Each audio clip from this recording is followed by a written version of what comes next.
so I see a bunch of y'all are actually enjoying my video, and it's about to get crazy because this video right here has a lot of action, and I know you guys like that action. You like that gunfights, you like that beheading, that sword fights, that superhero blast, and I got you covered.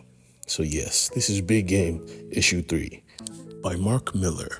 So we pick up our story with the superheroes getting butchered and massacred by the coalition of supervillains in this new era.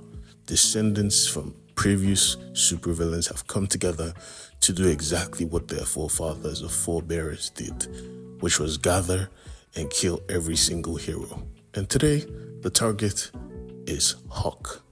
If you don't know Huck, just let me know in the comments. I'll make a video on him. He's indestructible and he is kind. He is the kindest hero in this universe. I promise you, in the whole Mark Miller superhero, blah, blah, blah, he is nice, which is very good because my brother is super, super indestructible. Indestructible fast, whatchamacallit. In this story right here, he is trying to get a polar bear back to his mother using the opportunity because they knew they couldn't face him head on. They just said, all right, damn this, and launched a nuke at Hawk. A full-on nuke. And of course, it's a nuclear bomb, so it took him out quickly. And we see another Superman candidate in this universe. A boy who was blessed with Superman abilities when he was younger, but now he has them no more. And these supervillains know that. They even check his mind and ask him questions. He's just a kid in a wheelchair, but they don't risk it. They are lethal like that. They erased him and turned him into flowers with magic.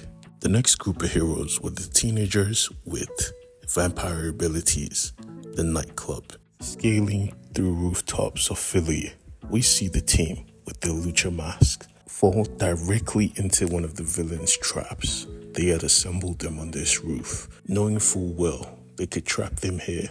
Using his staff that he uses to bend reality, he changed the roof into a full-on pool, locking them in the water, forcing them to come to the surface. And then he changed the water of the pool into holy water. They screamed for help, but nah, no help came. They turned to dust. This one hurt because the nightclub was actually my first Mark Miller story I've ever read. It was what brought me into his universe, and Jesus Christ, it pained my heart. But moving on, we see Kickass himself looking at his past suit.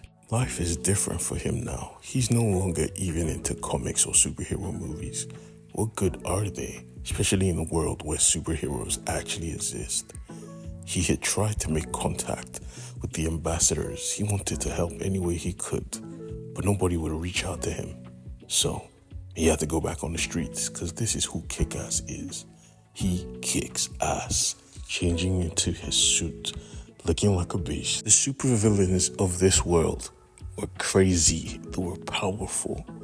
They had enough power to tell the president to make an announcement inviting every single superhero or supervillain to come help in a global crisis. So every single hero was starting to assemble, and Kickass wanted to join in. He was literally going to die, but this was Kickass. He was a good kid. He wanted to do good things. Watching him march to his death, the Order, a magical group of super powerful magicians whose charge with protecting the world, but only from magical threats, could do nothing, because this was not a magical threat, at least not yet. But now let the fun begin, because we follow Eggsy and Hitgirl infiltrating the den of the supervillains. They see the supervillains bringing in the body of both Chrononauts. Those are the time-traveling team duo, and they figured that the only way to reset everything is to get the suits, go back in time and stop the supervillains. So what do? They trip a trap. Instantly, alarms start going off. They're surrounded, but this is Hitgirl and Eggsy. They are lethal. Hitgirl takes out every single person surrounding her, and so does Eggsy. They were good, but this was an army. Eggsy tried to protect Hitgirl, laying down cover fire, but instantly, blam, shot to the brain. His head explodes. Hitgirl had to watch her savior die. And she wasn't just going to let it be. She took his body and tried to figure out the time machine. But we see Wesley Gibbons realize that hitgirl is here, the biggest threat to his whole mission, because she was just that dangerous. So he decided him and Fox were going to handle this themselves, because an army has only a 50% chance of killing hitgirl. She was just that dangerous. Wesley Gibbons, the killer, came forward and told her, surrender or die. Because like you, my father trained me to be the best assassin in the world. He has also augmented himself with super senses. Right now, he could kill her with one bullet. Because he was that good, you feel me? And he wasn't threatening, he was straight up being serious. Beneath his goggles, he was about to put in the work. He saw his target through the freaking wall. Because this guy always hits his targets. He saw hitgirl playing with the suit. She was about to teleport to the past. He didn't want to take the chance, so he pulled out his blaster, his atomizer, and shot, destroying half of the building. That little gun was powerful. But he wasn't taking the risk, because this was hitgirl. So, the security was sent to play the tape, frame by frame.